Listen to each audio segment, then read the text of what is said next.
G'day everybody. You're listening to, watching, or both to the Go Orange for Muscular Dystrophy Tasmania podcast. I'm the charity's patron, Peter G. This podcast promotes the good work of Muscular Dystrophy Tasmania and the inspiring people determined to improve the lives of those with neuromuscular disorders, from research, therapies, volunteering, fundraising, and more. Our guest today is Warren Leahy. He's a much valued member of the Muscular Dystrophy Tasmania Committee and uses his technical and photographic skills to curate and create the content for the Muscular Dystrophy Tasmania website. He loves his travel, especially around this wide brown land of Australia, and he has a lived experience of muscular dystrophy. Warren, great to have you as our guest today. Great to be here. Thank you, Pete. Can I call you Wazza? I mean, it's just about all I've ever heard you called. Yeah, sure can, mate. All right. I prefer it. You do. Good stuff, mate. Tell us about your muscular dystrophy. Okay, so I have a condition called Charcot-Marie Tooth, or CMT for short. It's technically not muscular dystrophy, but it's within the umbrella of neurological disorders that MDT looks after. It's caused by an overproduction of myelin. I've got one dodgy gene. I've got a duplication of a gene. So my body effectively produces too much myelin, but because it's too much of it, it's diluted. It's not that doesn't work. So the myelin, which is a protective coating around the nerves, is unravelling at the extremities of my body, at my hands and my feet. They're kind of working its way in, so it causes muscle wasting. Think of it like that Disney movie Cars. If you're a normal radiator springs, exactly. Yeah. If you're a normal car, you've got a brand new set of Pirellis on your car, and if you're a CMT car, where you've got a set of $50 retreads, and those retreads obviously aren't going to go very far before they start unravelling. So that's probably the best analogy that I've... How long ago did it start unravelling for you? Look, you're born with it. They can't treat it, they can't cure it. It started becoming a problem for me. I first noticed it when I was about 30. I mean, I always had odd-shaped feet, which is characteristic of that's the disease. But I just put that down to the fact that I had odd-shaped feet. But when I was living in Brisbane, I noticed when I was walking along uneven footpaths, I was just not having trouble with my balance, but my balance was slightly off. So it's just sort of stored in the memory banks. And then from that point on, it just got progressively worse. And my muscles around my ankles started wasting. And eventually, whenever I took a step, my ankle would just collapse. So I was walking on the sides of my feet. So that was when I got diagnosed with MDTas. Right, you knew you had to find out there's something really going on here. So no family history? No, which is the weird thing. It's a 50-50 chance that can be passed on. I'm the dead spitting image of my father, and I know who my mother is. So, yes, it's just, I guess these things have to start somewhere. Yeah. Or it's just been very fortunate and it's just skipped generations.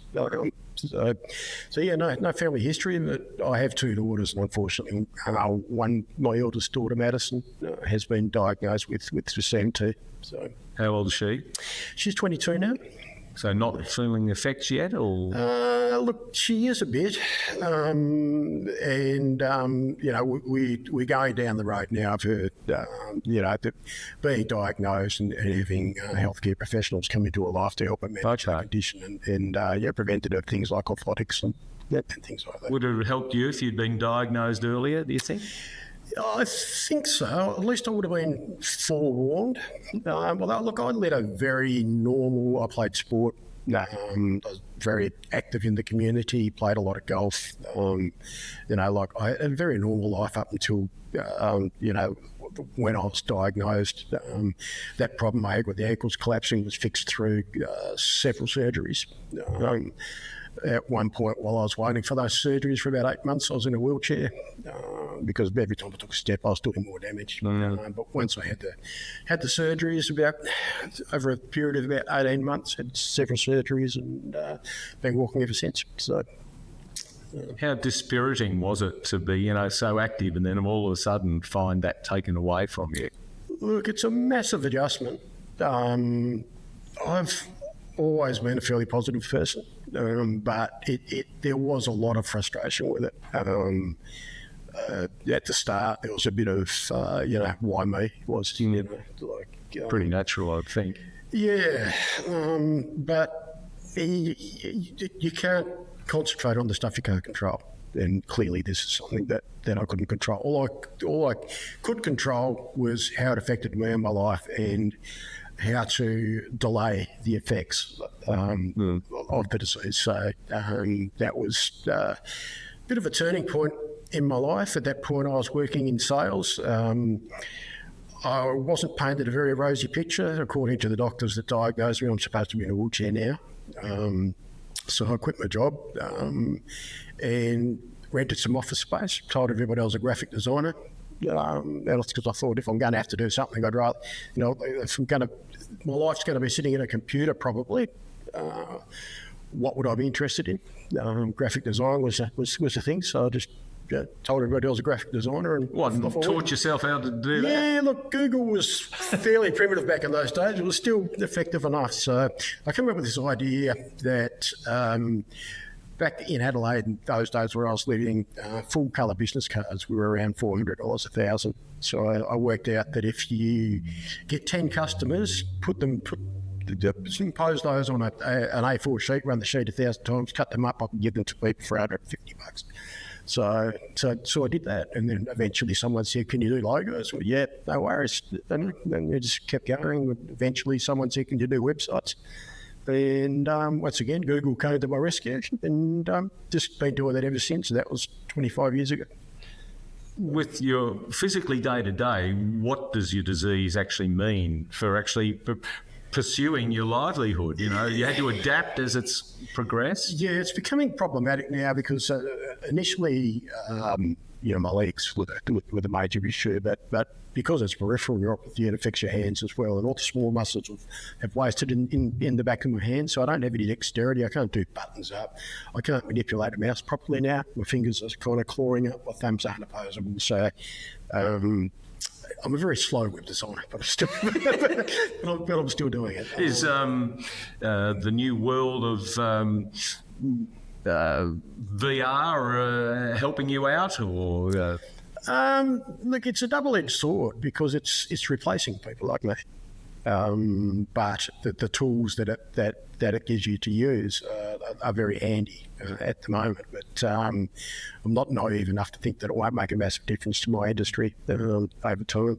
I mean, look, managing a disease like CMT, or in fact any peripheral neuropathy or neuromuscular disorder, your life becomes one of diminishing circles, I guess. You wake up every morning and that's the best you're going to be physically for the rest of your life. And slowly things fall by the wayside. I mentioned golf earlier. I can't play golf anymore because firstly I can't grip the club, and secondly I can't walk around the course. Even with a buggy, I get myself, I spend more time on the rough than on the fairway, to be honest, Pete. So, trying to find a spot in the golf course that I can actually stand and balance enough to swing a club, you can't do it. So you tend to let those things just fall by the wayside and concentrate on the positives, what you can do. The first time I came across you was at the Muscular Dystrophy Golf Day, the annual golf day at Australia-wide famous, I think we could say, the Good Friday at Claremont Golf Club for MD Tasmania. Was that your first experience working with the organisation? Yeah, look, because of my profession, if you like, I work mainly for advertising agencies, so I keep my rates down for them, and they keep me in work. So it's a really good symbiotic relationship. And one of the advertising agencies I was working for at the time picked up the MDT as a MDT. We're looking at getting a bit more professional, get a website, get some proper branding done, and all that sort of stuff. And I happened to be the person that put together their website initially. Through that, I got to know a bit about the organisation. I had lots of conversations with Mick Peters, who's very prominent in the organisation, and really impressed and decided to get involved. I guess that was maybe 6 years ago now. I'm a bit hazy on how long it's been actually, but yeah. But that would seem like a perfect fit for you. So it wasn't the disease that actually led you to MDT Tasmania? No, it was professional capacity, and as I said, I was just really impressed with what they are, or what they do, the people that they help.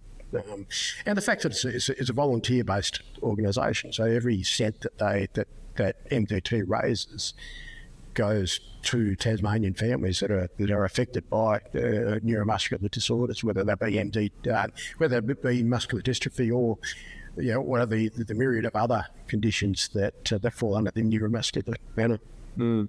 Now, I mentioned your love of photography, landscape photography, I believe. Mm-hmm. That must have become a much more difficult pastime for you.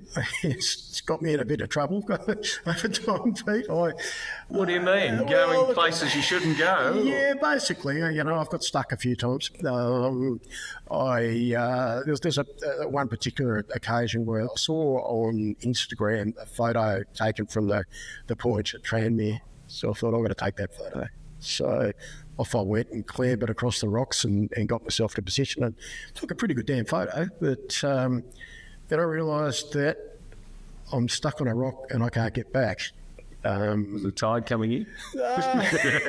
It could have been, but I just my legs fatigued. I couldn't stand up, and I didn't have the balance to kind of hop from rock to rock. Eventually, somebody in one of those lovely concrete and glass mansions that are at the end of the Tranmere Point. Live in Camelot? Yes, exactly. Yeah, it spotted me, came out, grabbed me by the arm and led me back to my car, and I'm finding that most people are really helpful in situations like that. There's been other times where I've fallen over, and because I don't have the strength to get back to my feet without being able to lever myself up on something. I was up at Interlake and thought I'd take a photo of the lake up there, and fell over, and the nearest mound was about 80 metres away, so I had to crawl to that just to push myself up. Should you be going out on your own? Can't you take a buddy? Look, there's a good friend of mine by the name of Paul Pritchard. I don't know if you know Paul, but he was a world-class mountain climber, rock climber. He's a neighbour of mine, would you believe? Well, Paul is an inspirational character. He had a rock the size of a computer monitor fall on his head from 25 metres while he was climbing up the Candlestick. Mm-hmm. Tasman Peninsula. Totem pole Candlestick. Anyway. He was on the totem pole, I think. Yeah. So from that, Paul very nearly died in that incident. And on his long road to recovery, he got him back, but he's ended up a hemiplegic. Now, Paul talks about a thing called dignity of risk. Now, what that essentially means is that to live the life of a disabled person, you've got two choices. You can take the you can take the recommended road from health professionals and eliminate risk from your life. Or you can get on with your life, be positive about it, and take acceptable risks. And Paul chooses to do the latter. And if I'd encourage anybody, if they haven't seen it, to go to SBS On Demand and watch Larapinta End to End, and you'll see what a determined group of disabled people can actually do. Yeah. And that's the path I try to take, not to the extremes that Paul does, but be positive, live your life, take acceptable risks, and just get on with it and forget about what you can't do and concentrate on what you can. Is that what you did on your trip around Australia? Yeah, it was actually.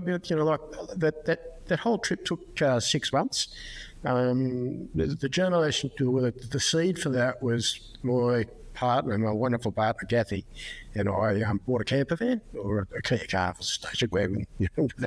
So, not a great deal of room. It must have got quite friendly in there. Yeah, there wasn't a great deal of room, and but we... I'd always had this idea that I wanted to drive around Australia. And so I started looking into it. And I had to obviously take my mobility issues into account. So, and I just found that there was just a dearth of resources there for people to find out information on what you can do as far as accessibility is concerned. Did that dawn on you the further you travelled, or did you have that idea in mind when you left? I'm going to see what it means to be, a disabled person travelling the country. Look, I got angry because I couldn't find the information that I wanted. So I thought, well, bugger this, I'm going to go and get it myself. And, I wanted, maybe it was a pipe dream, but I wanted like an app, for instance, that would, the information source that would tell me that if I wanted to go to the Fraser Peninsula, for instance, forget about walking into Warnglass Bay. That's just not possible. But there's a beautifully accessible boardwalk and walk around Cape Tourville. You can go and have some great oysters at the oyster shack, and you can do this, you can do that. You can basically see it at a glance in that app. The things that you'll be able to, and the things that you'll either struggle with or just forget about them. And that was what I was looking to create when I set off. I found that Australia as a whole is still okay. There are places that are absolutely wonderful, like Yeppoon in Queensland and Mandurah in Western Australia, where the infrastructure for disabled people is just built into the landscape. It's not obviously bolted on or an afterthought. It was planned with accessibility in mind. In most places in those towns, there are other places that were absolutely woeful. And we found that there's a lot of places. Do you ever find any opposition to providing those sort of services and the stuff that able-bodied people take for granted in some areas? So, I wouldn't say there was any overt opposition, but there are. It costs a lot of money to take a place that wasn't built with accessibility in mind to actually make it accessible for people. There were massive protests back in the late 70s, early 80s, with disabled people that had enough of not being able to get public transport, had enough of not being able to get into restaurants. They was kind of seen, they were desired to be seen, but the reality was that they weren't. They kind of the invisible population. There are around about 5 million disabled people in Australia. 4 million of those people are mobility impaired, to varying degrees. It's a big minority, isn't it? It is, and it wasn't being serviced properly. Fortunately, at this day and age, it's the people a lot more aware of disabled people and their needs, but it's not all inclusive though. Like a restaurant, for instance, might put up one of those lovely blue wheelchair signs and say that they're accessible. So you can get up a ramp, you get in the front door, but the tables are set in such a way that you can't manoeuvre your way around them. We found caravan park after caravan park that said they are accessible, but the accessibility ended at reception, where you pay the bill as soon as you got into the park. It was a completely different matter. So there's a ramp up to the reception area, but that was about it. Exactly. Bega Cheese, for instance. We went to Bega Cheese in New South Wales, and I was really looking forward to get there because I bloody like cheese. And I've been to the Ashgrove up in northwest Tassie, and that's a wonderfully accessible experience. So I was expecting the same for Bega Cheese. But the accessibility stopped at the cafeteria down the bottom. All the good stuff, the museum and all the touristy stuff, was up a flight of stairs. We don't want to pick on Bega Cheese, but did you actually point this out to them? Look, I did at the time. Like Kathy and I probably visited about 700 establishments around the country. We've got a database, and my aim was to bring out that app that I was talking about. But I've got this database, but I've never actually started on the app. Would you like some help? If there's any app builders out there that think it might be a good idea, can get in touch with me through MDT. I can't see that it's not a good idea. There's a ready-made market, unfortunately. Yeah, look, there are several apps out there that do parts of what I want, but nothing that puts the whole thing together. So I want peer-reviewed or peer reviews from people, because not every disability is the same. You know, I've got CMT1A. There might be another person with CMT1A that's having a completely different experience to me. So I want somebody, you know, who's done the walk around Cape Tourville to be able to go to the app and say, look, this was fantastic. But conversely, if it was a bad experience, that's how I can look for other people who have CMT, for instance. So it sounds to me you're not going to go off half-cocked on this. You really want to do it right the first time. Yeah, exactly. And there's been a number of factors that have kind of slowed that process down, but it's very much front of mind and something that I want to do, because it's, as I said right at the start, there's whilst it's improving, there still is a dearth of information. If you want to get information on any particular area, you've got to identify where you want to go to their website, try and trawl through, see if they've got any accessibility information, all that sort of stuff. I'd rather that you could see at a glance. Now, exactly, what experience you would expect to have if you go there. Is it worth driving the 100 kilometres to go Just there? a basic thing like that. Yeah. You'll get a lot out of this. Yeah, only to find you can't get out of the car. Yeah. Well, that's hopefully not too far in the distant future. But right now, perhaps to finish up, what's MDTas? What's the project that's sort of you're excited about that they're involved with at the moment? Look, there's a whole heap of things. We as a committee, we are most of us are based in Hobart. We have 3 people with lived experience, including myself, and we're trying to not only raise awareness about the conditions themselves, but also let people know that we're here, that they can help, that we want to identify people throughout the state that we can help. There's still people there that don't know about MD? There's a lot of us. I mean, we're becoming more and more visible through initiatives like the Orange Week, which the orange caps, exactly. So, we are starting to punch above our weight as far as, because we're a very small charity, but we are very earnest in our desire to help people that fall under our purview. And we've got some fantastic people that are involved, including yourself as patron. We have absolute legends like Craig Davis that can't do enough for us. We've got the Costello family with Co-op Toyota that back us to the hilt.